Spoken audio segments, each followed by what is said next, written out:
Good morning all of you. अपन ने पिछले टर्न पे डिस्कस किया था इनडिटर्मिनेट स्ट्रक्चर का इंट्रोडक्शन। कितने तरह के स्ट्रक्चर होते हैं, कितने तरह की इंडिटर्मिनेंसी होती है।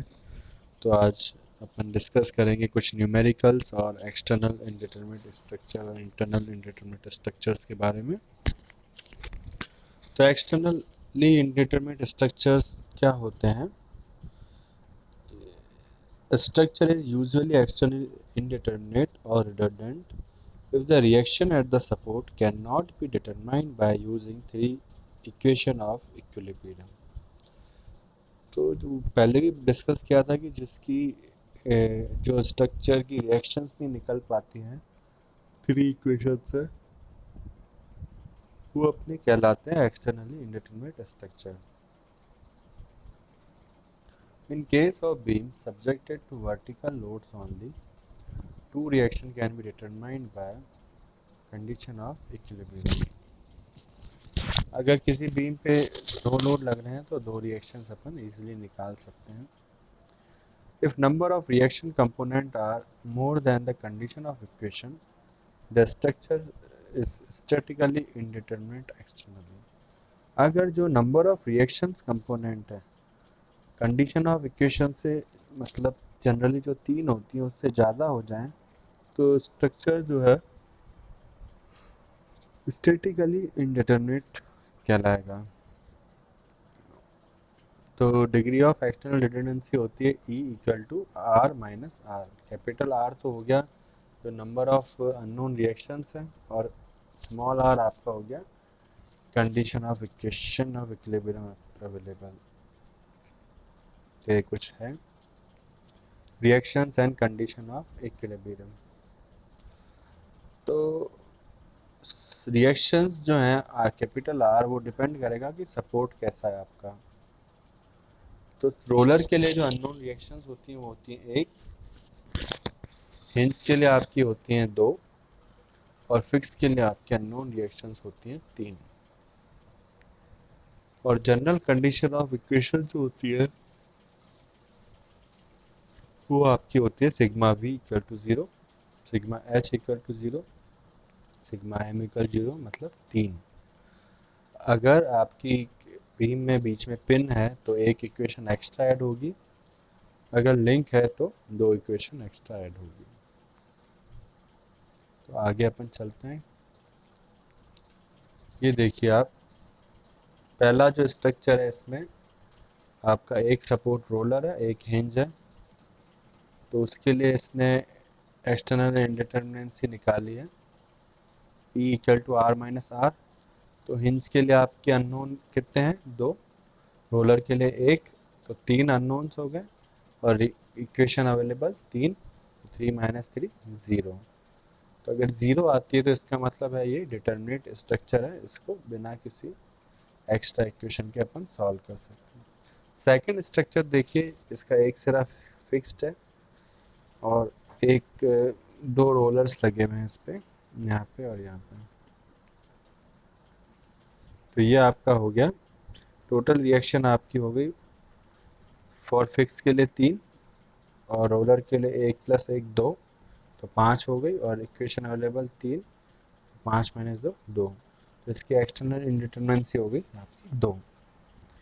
ये देखिए आप, जैसे कि इसमें डायग्राम में दिखा रहा है, ये हिंज सपोर्ट के लिए दो रिएक्शंस होती हैं, वर्टिकल और हॉरिजॉन्टल। इसके लिए आपकी सिर्फ होती है रोलर के लिए वर्टिकल रिएक्शंस। फिक्स के लिए आपकी तीनों होती हैं, वर्टिकल, हॉरिजॉन्टल और मूवमेंट। रोलर के लिए सिंगल, वर्टिकल। ये एक एग्जांपल है कंटिन्यूस बीम का। तो ये कंटिन्यूस बीम है, इसके तीन सपोर्ट्स हैं, ठीक है। इसमें दो सपोर्ट तो रोलर है और एक आपका हिंज है। तो हिंज सपोर्ट पे आपके जो नंबर ऑफ रिएक्शंस हैं वो कितनी होंगी? दो। रोलर पे आपकी होंगी एक। तो आपके पास यहाँ दो तो रोलर सपोर्ट हैं, ए सपोर्ट पे आपकी अननोन रिएक्शन हो जाएगी दो, बी पे हो जाएगी एक, सी पे आपकी एक। तो टोटल अननोन रिएक्शंस हो गई आपकी चार। और number of equation generally available कितनी हैं? तीन। तो इसकी एक्सटर्नल इंडिटरमिनेंसी हो गई r minus R 4 minus 3 equal to 1।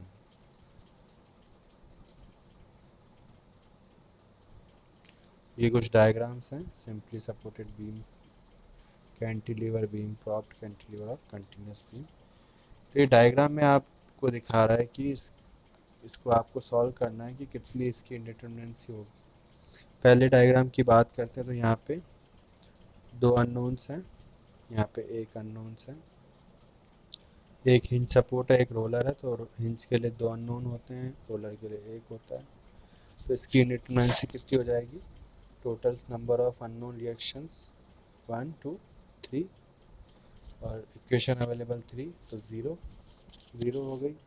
Second पे चलते हैं तो ये फिक्स्ड कैंटिलीवर बीम है, तो फिक्स के लिए तीन अननोन रिएक्शंस होती हैं। तो और कंडीशन ऑफ इक्विलिब्रियम 3, तो ये 3 माइनस 3 ज़ीरो हो गई। तो ये भी आपकी डिटरमिनेट स्ट्रक्चर है। फिर चलते हैं इस वाली बीम पे, तो ये प्रॉप्ड कैंटिलीवर बीम कहलाती है। ये फिक्स सपोर्ट है, ये रोलर है। फिक्स पे आपकी रिएक्शंस होंगी 3, रोलर पे होगी आपकी 1।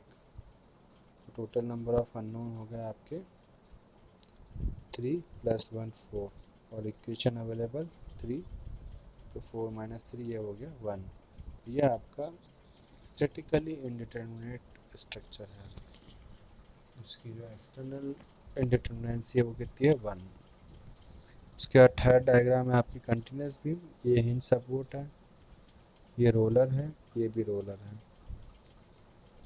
तो इसमें आप देखिए दो सपोर्ट आपके ये रहे हिंज के, एक रोलर का, ये एक रोलर का। तो total number of unknown reactions हो गए आपकी 4 और equation level 3, 4 minus 3 equal to 1। ये भी आपका एक्सटर्नली इनडिटरमिनेट स्ट्रक्चर है। ये कुछ डायग्राम थे जो अपन ने सॉल्व किए। तो ये तो बीम की बात की थी। अब अपन बात करते हैं फ्रेम्स की या ट्रस की। तो जो फ्रेम और ट्रस होते हैं उसके अंदर आपकी दोनों एक्सटर्नल और इंटरनल इनडिटरमिनेंसी आएगी। बीम में तो सिर्फ एक्सटर्नल इनडिटरमिनेंसी आ रही थी क्योंकि सपोर्ट्स के ऊपर जो आपका आ रहा था अननोन रिएक्शंस वही अपन कंसीडर कर रहे थे। और फ्रेम में क्या होता है कि सपोर्ट्स के अलावा बीच में जॉइंट्स भी होते हैं। फ्रेम का मतलब क्या होता है कि नंबर ऑफ मेंबर्स कनेक्टेड होते हैं उसके अंदर, अलग अलग मेंबर्स कनेक्ट होके एक ट्रस या फ्रेम बनाते हैं। तो जॉइंट्स होते हैं, तो उन जॉइंट्स पे भी अपन को चेक करना होता है। तो इसकी कैसे निकालते हैं? एक्सटर्नल तो सेम वैसे ही निकलेगी जैसे अपन ने बीम की निकाली थी, इंटरनल भी निकालनी पड़ेगी। तो इंटरनल अपनी क्या होती है? Degree of internal redundancy, the equation for above is I equal to m minus 2j minus r and if m equal to 2j minus r तो ये इंटरनली डिटरमिनेट कहलाएगा। तो i जो है वो होती है m minus 2j minus r। तो इसमें आप देखिए एक एक टर्म अपन डिस्कस करते हैं क्या है। सबसे पहले i जो है वो है डिग्री ऑफ इंटरनल रिडंडेंसी। फिर स्मॉल m क्या है? टोटल नंबर ऑफ मेंबर्स, कि उस फ्रेम में कितने नंबर ऑफ मेंबर्स हैं वो काउंट करने पड़ेंगे। j है फिर अपना नंबर ऑफ जॉइंट्स, कि आपके नंबर ऑफ जॉइंट्स कितने हैं। एंड स्मॉल r जो है total number of condition equation available. तो जनरली ये 3 होती है कंडीशन ऑफ इक्वेशन जो अवेलेबल होती है। तो ये आपका फॉर्मूला है i equal to m minus 2j minus r। तो नंबर ऑफ मेंबर्स काउंट कर लेंगे, जॉइंट्स काउंट कर लेंगे और पुट कर देंगे, तो ये अपना इंटरनल इंडिटरमिनेंसीज की आ जाएगी। If the number of member in a frame are more than 2j minus r, the frame is said to have internal redundancy। अगर m की वैल्यू जो है वो 2j माइनस आर से ज़्यादा होगी तो वो फ्रेम जो कहलाएगा इंटरनली रिडंडेंट कहलाएगा, और अगर m 2j माइनस आर के बराबर होगी तो ये क्या कहलाएगा, इंटरनली डिटर्मिनेट। फिर टोटल इंडिटरमिनेंसी कैसे निकालेंगे, total degree of redundancy is sum of external plus internal redundancy. तो T इक्वल टू हो जाएगा E plus I. If T equal to 0 then frame is statically indeterminate. If T not equal to 0 then statically indeterminate. अगर T जो है total अपनी जो आती है वो 0 आती है तो ये स्टेटिकली डिटर्मिनेट कहलाएगा, और T अगर अपनी 0 नहीं आती तो ये स्टेटिकली इंडिटर्मिनेट कहलाएगा। तो एक एग्जांपल देखिए आप, ये फ्रेम है, इसके सपोर्ट्स देखिए, एक हिंज सपोर्ट है, एक रोलर सपोर्ट है, और इसमें अलग अलग मेंबर्स हैं और जॉइंट्स करे हुए हैं, ये आपस में कनेक्टेड हैं। ठीक, तो एक्सटर्नली रिडंडेंसी क्या होती है, E equal to R minus R. तो हिंज के लिए 2 अननोन्स होते हैं, रोलर के लिए 1 होता है, तो टोटल अननोन रिएक्शन हो गए 3, minus condition of equilibrium equation available 3, तो 3 माइनस 3 0। तो एक्सटर्नल तो आपकी हो गई 0। अब इंटरनल पे चलते हैं, तो इंटरनल हो गया I equal to M minus 2j minus R. तो m जो है नंबर ऑफ मेंबर्स है, तो आपको मेंबर्स काउंट करने 1 2 3 4 5 6 7 8 9 10 11 12 13 14 15 16 17 18 19 20। तो टोटल नंबर ऑफ मेंबर्स आपके हैं 20। अब जॉइंट्स काउंट कर लीजिए, 1 2 3 4 5 6 7 8 9 10 11।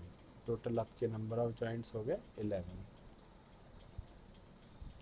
अब इनको फॉर्मूले पुट कर देंगे, I equal to M minus 2j minus R, और नंबर ऑफ इक्वेशन अवेलेबल 3, तो 20 minus 2 into 11 minus 3 equal to 1। तो ये इंटरनल आपके आ गई 1। तो टोटल रिडंडेंसी आपकी हुई E प्लस आई, तो 0 प्लस 1 इक्वल टू 1।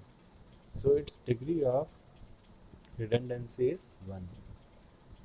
तो इस फ्रेम की इंटरनल इंडिटरमिनेंसी कितनी आ गई, 1। नेक्स्ट एक और डायग्राम देखते हैं अपन। इसके अंदर भी सपोर्ट्स आपके, एक रोलर है एक हिंज है, तो एक्सटर्नल 3 माइनस 3 0 हो जाएगी, इंटरनल आपकी I equal to M minus 2j minus R. अब इसमें नंबर ऑफ मेंबर्स आपको काउंट करने हैं, तो नंबर ऑफ मेंबर्स आपके इसमें हैं 19। नंबर ऑफ जॉइंट्स काउंट करने हैं, वो कितने हैं 10। देखिए जॉइंट्स कैसे काउंट करने हैं आपको, 1 2 3 4 5 6 7 8 9 10। तो टोटल आपके नंबर ऑफ जॉइंट्स हो गए 10, और नंबर ऑफ रिएक्शंस कितनी अवेलेबल है, 3। तो आपकी आई हो जाएगी 19 minus 2 into 10 minus 3 equal to 2। तो टोटल रिडंडेंसी आपकी हो गई T equal to E plus I equal to 0 plus 2 equal to 2। So it's degree of redundancy is 2। तो इस फ्रेम की जो डिग्री ऑफ इंडिटरमिनेंसी है वो कितनी हो गई आपकी, 2 हो गई। तो इस तरह से आपको इस चैप्टर में इंडिटरमिनेट स्ट्रक्चर्स की इंडिटरमिनेंसी निकालनी है, चाहे वो बीम्स हो चाहे वो फ्रेम हो। टोटल इंडिटरमिनेंसी भी निकालनी आनी चाहिए, एक्सटर्नल इंटरनल भी आपको आनी चाहिए। तो ये चैप्टर आपका अब फिनिश होता है। इसके न्यूमेरिकल्स आपको और बुक्स के रेफरेंस से भी करने हैं, जिससे आपको और ज़्यादा क्लियर हो जाएगा कैसे करते हैं। ये कुछ अनसॉल्व प्रॉब्लम्स हैं, अलग अलग प्रैक्टिस प्रॉब्लम्स हैं, ये आपको करनी है।